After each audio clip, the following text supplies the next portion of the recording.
a donde quiera que vayas y donde quiera que estés. Como familia estamos conectados. Y hoy, más que ayer, nos conectamos para estudiar juntos la Biblia, como familia de Centro Bíblico El Camino.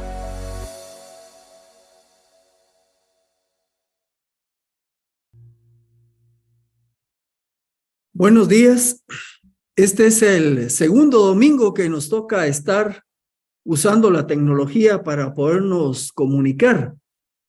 Y quizás algunos ya están un poco desesperados por la situación que está viviendo nuestro país. Sin embargo, permítame en esta introducción leerle lo que dijo Jesús cuando estaba hablando con sus discípulos, preparándolos para ese tiempo en que él iba a cumplir su tarea, dar su vida por nuestros pecados, morir en la cruz, ser sepultado y luego resucitar.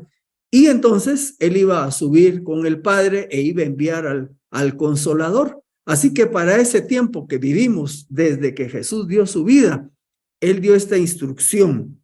Estas cosas les he hablado para que en mí tengan paz. En el mundo, y es lo que estamos viviendo ahorita y viviremos mientras estemos aquí en misión, en el mundo tienen tribulación, tienen aflicción, pero confíen, yo he vencido al mundo. Vamos a continuar esta mañana con nuestra nueva serie que empezó la semana pasada en la epístola a Tito. Así que entregamos este tiempo en las manos del Señor. Padre, queremos seguir aprendiendo lo que tú nos quieres enseñar, así que prepara nuestras mentes y corazones para entender tu palabra, pero también para ponerla en práctica. En el nombre de Cristo Jesús te pedimos esto. Amén. Muy bien, continuaremos en el capítulo 1, ahora a partir de los versículos 5 al 9. En la semana anterior, Omar nos dio la introducción, nos dio una serie de datos de la epístola. Algunos solo vamos a hacer un breve repaso, ¿verdad? Por ejemplo, él nos explicó a quién iba dirigida. Iba dirigida a Tito.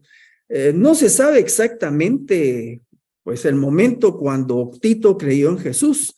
Se considera que esto fue a través de Pablo por la expresión que tenemos en el versículo 4a, cuando se refiere a Tito como verdadero hijo, según la fe que nos es común.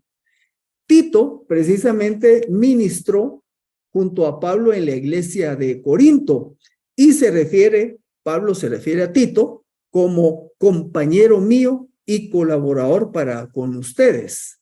Por otro lado, sabemos que Tito era un cristiano de origen gentil, o sea, no era judío, y que en su momento acompañó a Pablo y a Bernabé al concilio de Jerusalén, según lo dice Gálatas 2, del 1 al 3. Tito, por otro lado, tenía experiencia con los conflictos de la iglesia local, porque había colaborado con Pablo en la iglesia de Corinto, una iglesia, obviamente, conocemos sus características de conflicto. Así que Tito había adquirido experiencia y también tenía experiencia con los asuntos relacionados a los judaizantes que se introducían en la iglesia cristiana. Así que podemos concluir que Tito era un varón preparado para la tarea que Pablo le estaba delegando.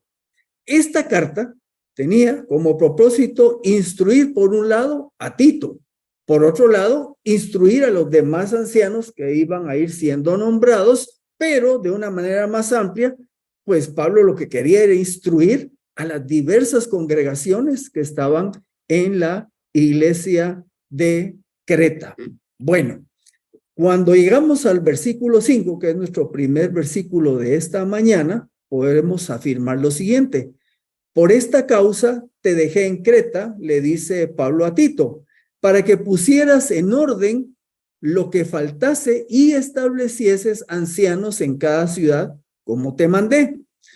Creta es la isla más grande de Grecia, nos la ubicó mentalmente Omar la semana pasada, y si ustedes quisieran pensar qué tamaño tiene esta isla, es aproximadamente del tamaño del departamento de Alta Verapaz, que fuera de Petén. Alta Verapaz es el departamento de más extensión de Guatemala. Le dice Pablo a Tito que lo deja allí en la isla de Creta para poner en orden lo que faltase. Esto implicaba corregir asuntos doctrinales y también asuntos de conducta de los creyentes. Recordemos que algunos consideran que buena parte de los creyentes que estaban en Creta se pudieron haber convertido allá en Hechos 2, cuando se nos menciona que había cretenses, cuando Pedro predicó el primer mensaje evangelístico, pero también algunos consideran que pudo haber pasado algún momento en que Pablo y Tito visitaron la isla y tuvieron esta tarea evangelizadora, y habían varias iglesias locales, eran pequeñas, distribuidas en la isla. Así que había que poner en orden asuntos de enseñanza bíblica, pero también de la conducta de los creyentes. Se le dice a Tito que debe de nombrar ancianos. El término ancianos en el Nuevo Testamento se refiere a un líder de una iglesia local. Y la palabra que aparece aquí en este texto es la palabra presbútero, que se traduce como anciano. El uso en las primeras iglesias de allá de Palestina de designar a los líderes o servidores, siervos, como ancianos, se viene o se deriva de la tradición de las sinagogas, que eran administradas por un consejo de ancianos. Esto quiere decir que era un grupo de gente o un grupo de líderes que eran corresponsables de esa tarea. Ahora, el término anciano también era conocido en el Antiguo Testamento y en la antigüedad del Medio Oriente, porque se refería a aquellos varones que tenían la función de administrar justicia y dirigir al pueblo a nivel local, tribal o incluso a nivel nacional. Ahora pensemos un momento, ya vimos, ok, Tito tiene la tarea de nombrar ancianos, porque hay que poner en orden cosas que están pendientes ahí en las iglesias de Creta, pero nosotros hoy día, hagámonos la pregunta, ¿con qué actitud me voy a acercar a este pasaje? Vamos a seguir leyendo los otros 4 versículos aproximadamente, pero ¿cuál es mi actitud? Bueno, si usted piensa lo que se dice allá en 1 Timoteo 3:1, voy a leer la Reina Valera 2015, dice Pablo, fiel es esta palabra. Si alguien anhela obispado, desea buena obra. O como lo expresa la Nueva Biblia de las Américas, palabra fiel es esta. Si alguien aspira el cargo de obispo, buena obra desea hacer. Ahora entendamos algo. Está, como quien dice, incentivando, dice muy bien, ¿a usted le gustaría ser anciano de una congregación? ¿Aspiraría usted a ese cargo? Bueno, esa es una buena aspiración, pero tenemos que entender que en el contexto de la iglesia cristiana no es como el contexto de cómo se maneja el liderazgo en el mundo. Mateo 20:26, sus discípulos habían discutido a ver si uno podía estar a la derecha y otro a la izquierda de Jesús en el reino que él iba a establecer, como la perspectiva de que era el Mesías, y Jesús los ubica y les dice, no. En mi reino las cosas no son como son en el mundo. No ha de ser así entre ustedes, sino que el que entre ustedes quiera llegar a ser grande será su servidor.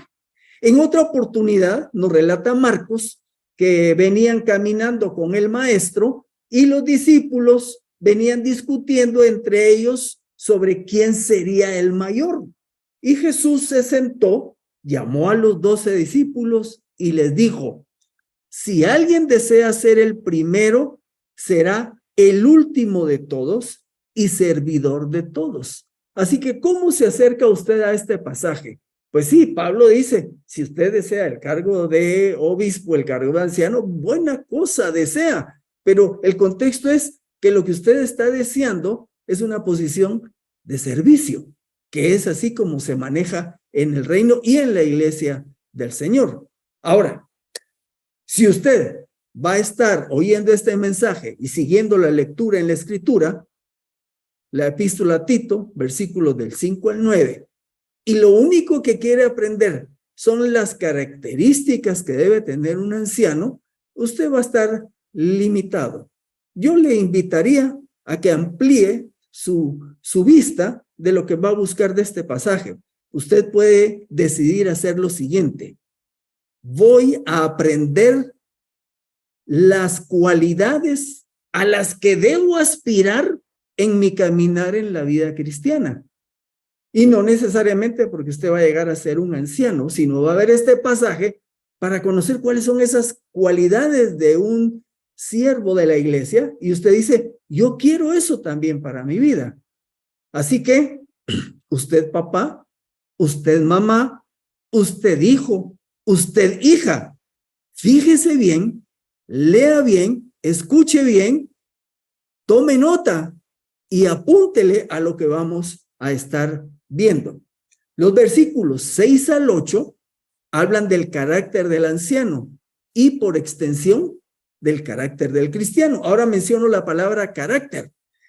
El carácter se refiere a patrones habituales de comportamiento, pensamiento y emoción. Así que una persona, cuando hablamos de su carácter, hablamos de cómo se comporta, cómo piensa y cómo maneja sus emociones. El diccionario de la lengua española nos dice que carácter es la señal o marca que se imprime, pinta o esculpe en algo. Muy bien, así que usted como creyente, hombre, mujer, joven, anciano, niño, niña, adolescente, usted como creyente va a imprimir sobre los que le rodean como un carácter de máquina, va a imprimir una señal. Ahora, ¿qué es lo que esto imprime en los demás? ¿Qué es lo que refleja su carácter? ¿Qué es lo que está comunicando a los demás? Agrega el diccionario de la lengua española que el carácter es el conjunto de cualidades o circunstancias propias de una persona que las distingue por su modo de ser u obrar de las demás. Así que cuando hablamos de carácter es todo aquello que somos nosotros, que pensamos, que actuamos, cómo son nuestras emociones y cómo esto afecta a lo de nuestro alrededor. Así que en la selección de ancianos, Pablo va a instruir sobre cuál debe ser las características o cualidades del carácter de esta persona, pero repito, las vamos a ver, pero no para decir, bueno, así es como tienen que ser los ancianos, no, vamos a verlas para decir, bueno, son cualidades que yo debo de buscar con la ayuda del Señor, reproducir en mi vida misma para honrarlo a Él. Así que ubíquese ahora en el versículo 6. Repito, estamos en la epístola a Tito, capítulo 1, versículo 6. Yo estoy leyendo de la versión Reina Valera 2015. Dice así, sea el anciano irreprensible, marido de una sola mujer, que tenga hijos creyentes que no sean acusados como libertinos o rebeldes. Y empieza enmarcándonos al anciano en el contexto de su familia. Desglosemos un poco lo que dice aquí. Dice que el anciano debe de ser irreprensible. ¿Qué quiere decir irreprensible? Bueno, quiere decir ejemplar, intachable. O sea, que no está sujeto a ser señalado de falta alguna. En inglés, cuando ustedes leen, dice que es above reproach. Y la palabra reproach, perdón que use el término, pero lo amplío un poco más, dice que esta palabra reproach es encontrar falla en una persona para criticarla severamente. Así que el anciano debe de ser una persona a la cual si alguien indaga, no le va a encontrar una falla con la cual va a aprovechar para criticarla severamente. En ese sentido debe de ser ejemplar, intachable. Por el lado contrario, usted podría decir, bueno, pero dame una idea de cómo sería alguien que fuera tachable, pues que podría tener problemas. Mire, un creyente que no da facturas, le pueden encontrar ese lado. Uno que tiene deudas y que no las paga. Un creyente que es un trabajador irresponsable. Uno que empieza las cosas y no las termina. El que no ama a su esposa. El que no respeta a sus hijos. no respeta a sus empleados o respeta a sus jefes. La persona que estudia y que copia o da copia en los exámenes y se va a la lista. Cualquiera de estas cosas y otras podrían ser motivo de que alguien señale a una persona, decir, esa persona tiene esta falla. Y la idea es que el anciano o este modelo de varón al que todos debemos de aspirar, tiene que ser una persona que no va teniendo estas tachas en su vida. Y por supuesto es un trabajo de crecimiento, madurez progresivo. Ahora, hagámonos la pregunta. ¿Quiere decir entonces que este anciano del que está hablando Pablo acá y son los que debe de buscar Tito, son personas que deben de ser perfectas o impecables? E impecable quiere decir que no tiene mancha alguna, que casi está en un estado de perfección, como dijimos. No, la respuesta es no. El pasaje cuando habla de intachable, no reprochable, no está diciendo que sea perfecto y que jamás peca. Les leo primera de Juan 1, 8 y 9. Si decimos que no tenemos pecado, nos engañamos a nosotros mismos y la verdad no está en nosotros. No es posible encontrar a un creyente que no peque. Pero, ¿cómo un creyente puede ser intachable, irreprochable, irreprensible? Bueno, porque practica lo que dice el versículo 9. Si confesamos nuestros pecados, Él es fiel y justo para perdonar nuestros pecados y limpiarnos de toda maldad. El anciano es una persona que tiene una calidad de vida diferente a lo que es el promedio en este mundo y que ciertamente peca, pero continuamente está trabajando con el Señor su relación a través de la confesión de pecados. Agrega algo más, dice, marido de una sola mujer. Bueno, si el anciano es casado, es un hombre dedicado a su esposa. No puede ser un anciano, uno que es un picaflor, un coquetón, ¿verdad?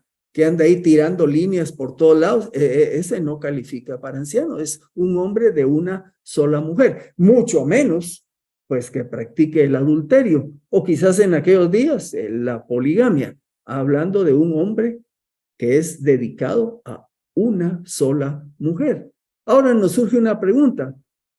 ¿Un soltero podría ser anciano?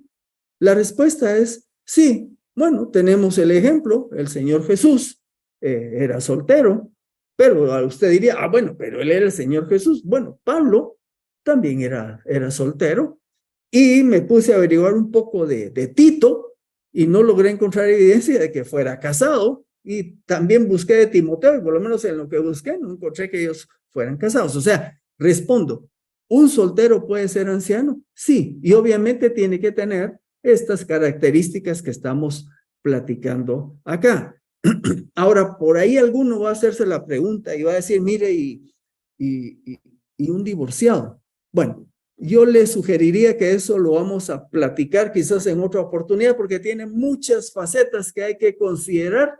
Así que, como surge la pregunta, si quiere, platicamos cuando nos podamos reunir en el tiempo de café y champurradas y los que estén interesados, avanzamos en este punto. Continuemos.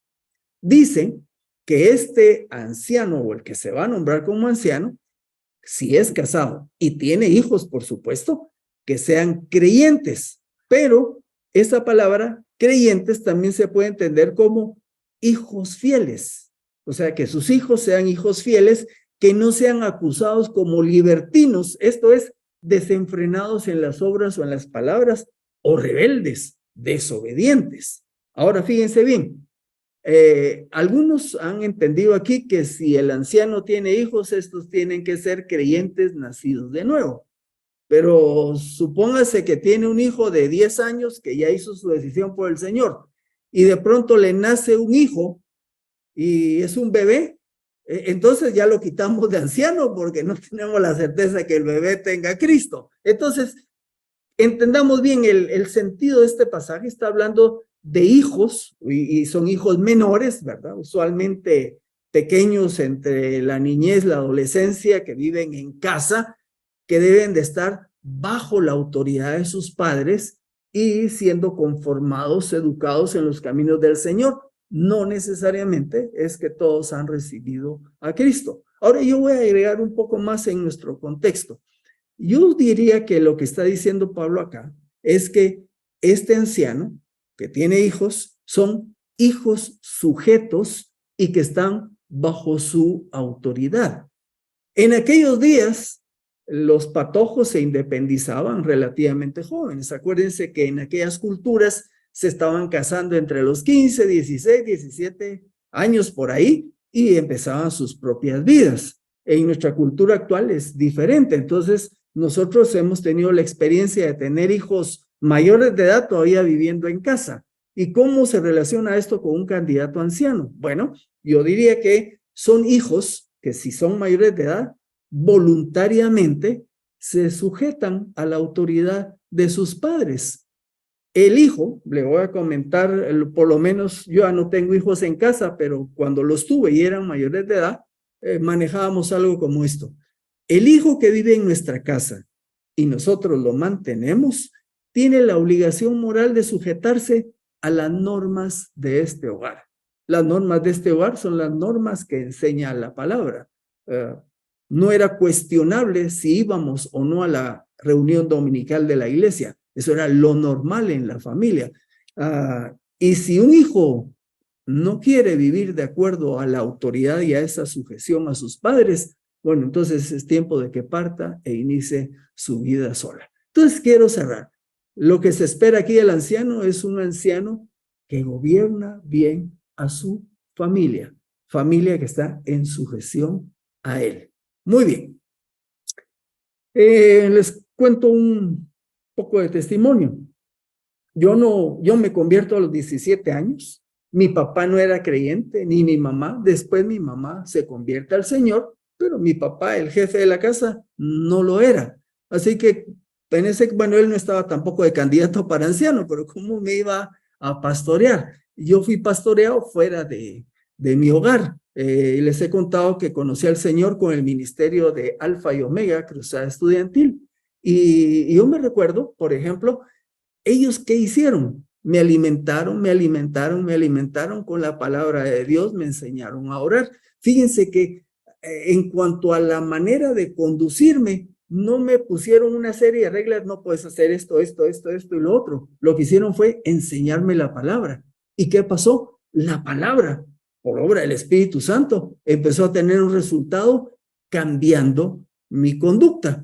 Yo me recuerdo que una vez saliendo de mi colegio para la graduación, pasamos frente a las oficinas de Cruzada Estudiantil y mis compañeros en la esquina gritándome, Seco, apúrate con una botella de licor, ¿verdad? Y mis hermanos que me edificaban estaban ahí en la puerta, yo con aquella vergüenza, no estaba tomando ya el Señor me había cambiado eso. Pero el día siguiente que regreso a mi estudio bíblico, no me dijeron nada de ese tema, me dieron de comer la palabra. Y yo recomiendo que esa es la tarea de los padres, instruir, educar, nutrir a sus hijos. Tenga cuidado cómo usted los guía, instrúyalos en la palabra. Muy bien, el mismo Señor Jesús, imagínense las firmitas que tuvieron, ¿verdad? Que tuvo él. Tenía ahí, andaba haciendo su ministerio y de pronto algunos no quieren creer y vienen dos discípulos, mira Señor, pedimos que descienda fuego, ¿verdad? No, ya el Señor los fue conformando. El Tomás, yo si no coloco mi dedo y su vientre ahí donde lo hirieron, yo no creo. Y el Señor supo ser cariñoso y paciente. El mismo Pedro lo negó 3 veces. Y a ese Pedro que lo negó 3 veces, le dijo, apacienta mis ovejas. Le dio la oportunidad de abrir la predicación del evangelio. Aprendamos nosotros como padres a seguir el ejemplo de Jesús. Que el Señor nos dé sabiduría en esa tarea. Chico, chica, si tú no tienes en casa esa guía de padres creyentes que te nutran, entonces te recomiendo, busca modelos de varonilidad cristiana o de femineidad cristiana en tu iglesia y síguelos. Sigue el ejemplo de hermanos y hermanas que están creciendo en la fe. Vamos al versículo 7. Agrega ahora, porque es necesario que el obispo, y aquí nos cambió la palabra, estaba diciéndonos anciano y ahora nos dice obispo. Bueno, vamos a ver por qué o qué quiere decir. Porque es necesario que el obispo sea irreprensible como mayordomo de Dios, que no sea arrogante ni de mal genio, ni dado al vino, ni pendenciero, ni ávido de ganancias deshonestas. El anciano u obispo, y la palabra es episcopos, que quiere ser sobreveedor, uno que está cuidando a toda la congregación, ¿verdad? Es un sinónimo de anciano, obispo. Dice que también debe ser irreprensible como mayordomo. Un mayordomo es el que administra para otro, ¿verdad? Entonces, un mayordomo administrador de las cosas de Dios. Recordemos, el obispo no va a ser dueño de la iglesia. El dueño de la iglesia es Dios, y el obispo anciano administra todos los asuntos de la iglesia para Dios. Y eso es sumamente importante, que el anciano esté consciente de eso. Él no va a tener una posición de supremacía y dominio, porque es un servidor de Dios para Dios. Pregúntese usted hoy día entonces, ¿cómo ha sido su mayordomía? ¿Cómo está usted manejando aquellas cosas que Dios le dio para que le administre? ¿Cómo cuáles? Bueno, su cuerpo es un área que usted debe manejar para Dios. ¿Cómo lo cuida? ¿Cómo maneja su salud? Ahí hay una responsabilidad de mayordomo. También usted es mayordomo con su familia. Dios le ha encargado a su esposa y a sus hijos para que los administre para él. También finanzas. ¿Cómo maneja usted el dinero? Es responsable, porque el dinero no es suyo. Dios se lo da a usted para que se lo maneje a él. La educación suya, de su familia, de sus hijos, de los que le rodean. El trabajo, todas esas son áreas de mayordomía. Pregúntese cómo usted está administrando para Dios eso, porque eso es importante para seguir este modelo de ser un buen mayordomo de Dios, apuntando al liderazgo en la iglesia. Otra cosa que nos pide Pablo y le pide a Tito es que el anciano no sea arrogante, creído, obstinado, autocomplaciente, ¿verdad? Una persona que solo está buscando salir adelante, que lo vean, ¿verdad? Y que aquí estoy yo. O como dicen hoy día, un macho alfa, ¿verdad? Es el que quiere sobresalir y dirigir el rebaño. No, un candidato anciano no debe de ser arrogante. Dice Marcos 10, 43, 44, en otro pasaje parecido al que le leí de Mateo, Jesús les dice, pero no es así entre ustedes. Más bien cualquiera que anhele hacerse grande entre ustedes será su servidor, y cualquiera que anhele ser el primero entre ustedes será siervo de todos. No cabe la arrogancia. También no debe ser una persona de mal genio. Estas personas de mal genio tienden a ser iracundos, rencorosos, amargados y resentidos. Una persona así no va a poder servir eficientemente al Señor. La otra cosa que no debe de ser un anciano es que no debe ser dado al vino. Esto quiere decir no un borracho, pero lo extendemos a que pues, un anciano no debe poseer adicciones. Puede ser a otras sustancias, marihuana, drogas, pornografía, ningún tipo de adicción a cualquier otra cosa. El anciano debe ser una persona sobria. Tampoco debe ser pendenciero, dice aquí la palabra. Pendenciero, si ustedes lo buscan en inglés, les dice matón. Claro, allá el matón es una persona violenta, pleitista. Yo usé un término acá, creo que Chapín dice, una persona de mecha corta. Cuando decimos que una persona es de mecha corta es porque así se enciende y toma reacciones, ¿verdad? Bueno, el anciano no debe de ser así. La persona como estos que son pendencieros habitualmente buscan dañar o intimidar a aquellos que considera débiles o vulnerables. En el lenguaje de los patojos sería ser un buleador. Uno que hace bullying es ese tipo de persona. Un anciano no debe de ser así. El otro elemento que no debe ser el anciano es que no debe de ser ávido de ganancias deshonestas. Esto quiere decir que no debe ser una persona que se dedica a negocios sucios. Al contrario, ¿cómo debería caracterizarse una persona que no es ávida de ganancias deshonestas? Es porque es una persona que tiene un desapego a las cosas materiales y que tiene un corazón generoso. Eso es la contraparte de ser ávido de ganancias deshonestas. Se nos dice también que en el versículo 8 nos va a dar entonces varias características positivas. En el 7 vimos lo que no debe ser y en el 8 vamos a ver lo que sí debe ser. Versículo 8. Antes bien, debe ser hospitalario, amante de lo bueno, prudente, justo, santo y dueño de sí mismo. Hospitalario, la palabra es filoxenos y quiere decir uno que ama lo extraño o lo extranjero. El hospitalario es el que socorre y alberga a los extranjeros y necesitados.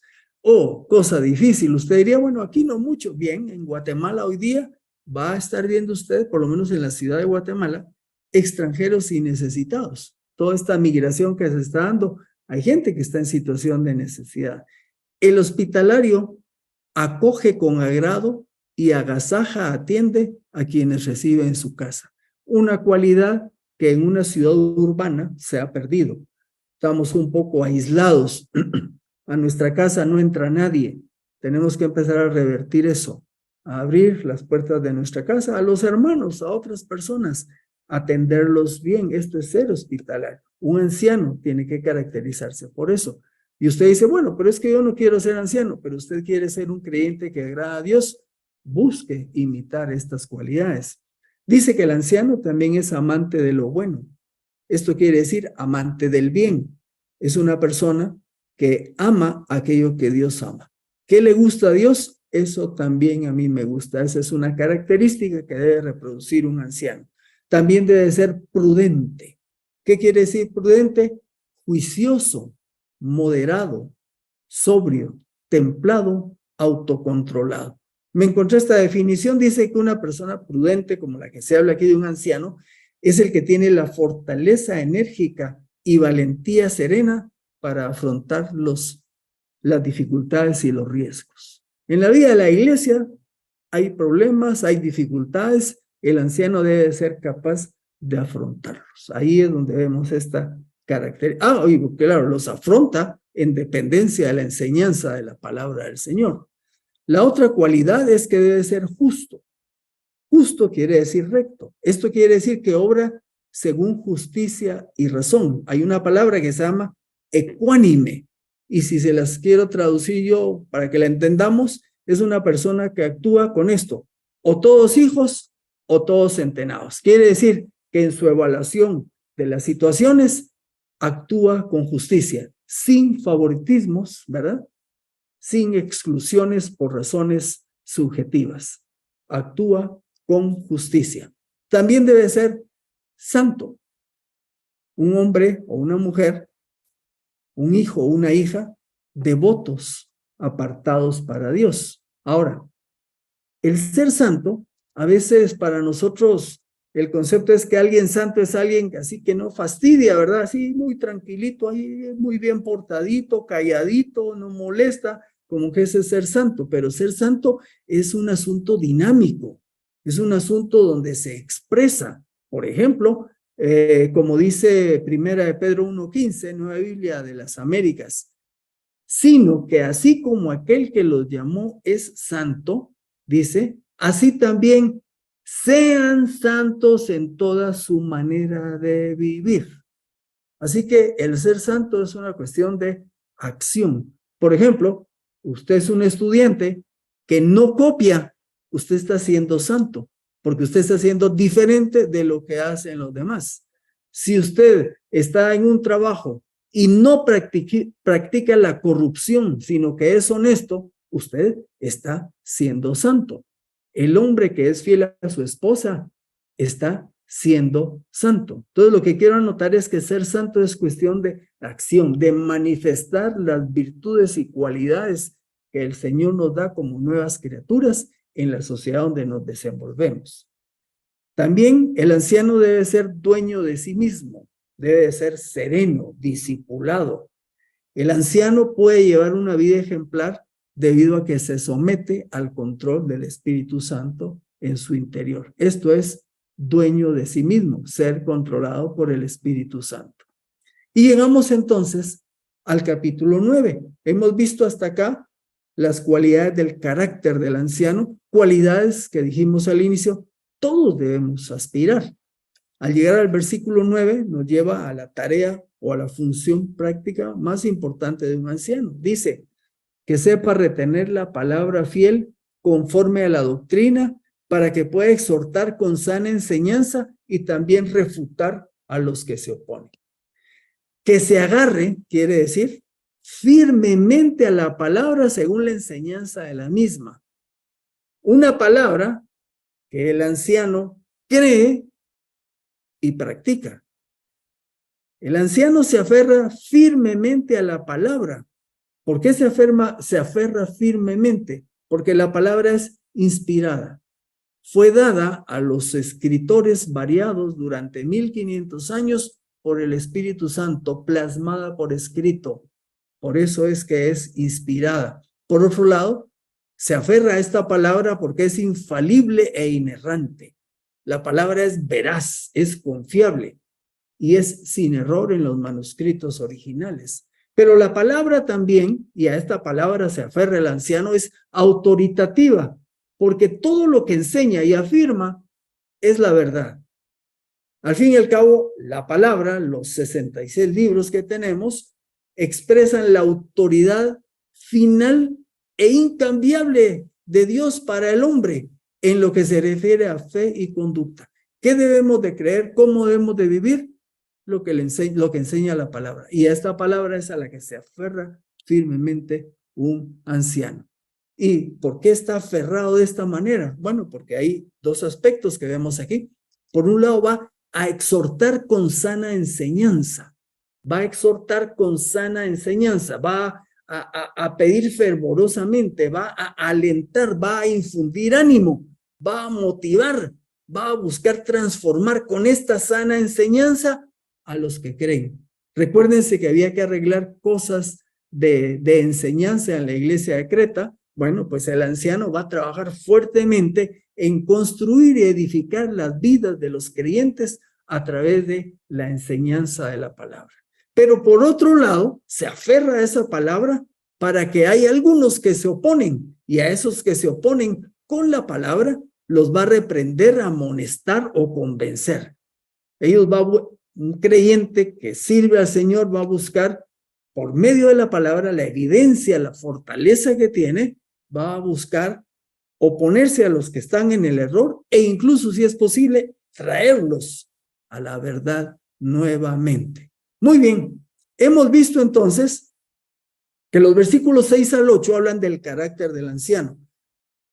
Mencioné todas estas cosas que no debe hacer, que sí debe hacer, con un montón de sinónimos y obviamente es difícil que se nos queden todos. Yo le sugiero que usted vuelva a solas en su casa a leer el pasaje y vaya leyendo esas características que sí debe tener, las que no debe tener y vaya comparándolas con su propia vida y vaya evaluando diciendo, aquí voy caminando bien, aquí me falta bastante todavía y entonces usted vaya haciendo su propio plan de crecimiento y desarrollo. Y el versículo 9 que acabamos de ver, pues toca la función principal de un anciano, que es la enseñanza de la palabra de Dios. Bueno, ¿cómo podemos llevar algo a casa? La pregunta es, ¿a qué le apuntas en tu vida? ¿Has nacido de nuevo? ¿Tienes a Cristo en tu vida? Hombre, mujer, joven, anciano, niño, adulto, cualquiera debe de tener un norte. Hay un dicho que dice, el que a nada le apunta, a nada le pega. En este pasaje tenemos un panorama hacia lo cual podríamos decir, yo quiero reproducir esto en mi vida. Aunque usted diga, bueno, yo como mujer no voy a ser un anciano, yo por esto no voy a ser anciano. Dijimos, no. Los que el Señor va a ir usando, los van a ir escogiendo de acuerdo a estos parámetros, pero ¿por qué un anciano tiene que tener estas cualidades? Para que modele un tipo de vida a los cuales debe guiar a toda la congregación. Por eso digo, todos tenemos la responsabilidad de buscar reproducir lo que enseña este pasaje. Así que yo le digo algo, ¿por qué no se propone tomar estos versículos y entonces que su vida reproduzca el carácter que se pide del anciano y su función, maestro de la Biblia? Termino con esto.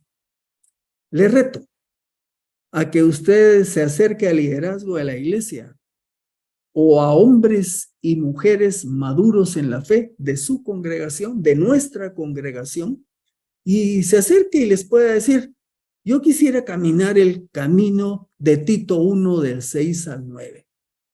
Y usted se acerque a la persona que el Señor le guíe y le diga, oigo instrucciones, dime cómo yo puedo aplicar esto, cómo lo puedo ir formando, aplicando en mi vida. De lo contrario, si usted no se propone caminar hacia un cambio, va a quedar igual. Hace algún tiempo le preguntaron a John Stott qué opinaba de la iglesia en América Latina, porque había crecido muchos números. Y él dijo, la iglesia de América Latina es una iglesia extensa, pero, dijo, poco profunda, por la falta de crecimiento y desarrollo de la cristiandad. Empezaron hablando de la problemática en Guatemala y es porque los cristianos que estamos en ella, con esos números que se hablan, un buen número, carecen de madurez y solidez. Así que, hermanos, necesitamos aferrarnos de esa palabra y continuar en nuestro camino de crecimiento y desarrollo en el Señor. Los invito a que oremos y que encomendemos esto en sus manos. Oremos.